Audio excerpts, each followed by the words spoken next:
Okay, so today we are going to be installing these nice wire things up here. Getting rid of the glass. Getting rid of the glass. So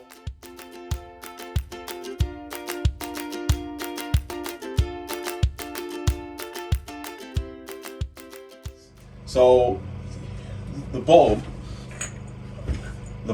that just pushes and twists out came out really easy. But these are not coming out easy. There's a ring right here on the inside that you're supposed to twist, but they won't twist. So what we're gonna do is we're just gonna break the glass. Why not? Why not? Getting rid of it. We're getting rid of it. So trusty hammer, bag to catch the stuff, and we're gonna do the one in front of Becky first. And basically she's gonna hold that pipe a little higher here. That's good. And then I'm gonna hit this glass right here, and hopefully I'm not gonna hurt anybody except for myself. There went the big chunk. And take a look. Hold on. And then, oh, there we go. And then there it is. So it came off, and be careful, that big piece is gonna come off.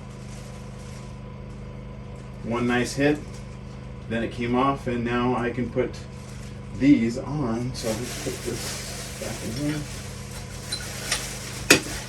I've been afraid of these glass falling. I think Grand Design did a good job in making them sturdy, but they're hard to clean, and they are Just like that. I was afraid of glass falling, so now we're down. Wherever you want it. And then we'll just screw it back together and put the bulb back in. $5 replacement. Where did you get these? I got these at Home Depot. Home Depot, $5. Just like that. And there you go. Less dirt. Very easy. Cool. Next. 5-minute fix, and it looks great. Doesn't It it? looks brighter, actually. Yeah, it does look brighter. But very nice. Turn off the Oh, these. ceiling. Turn off the ceiling. Look brighter. Good job. Good fix. Thanks for tuning in.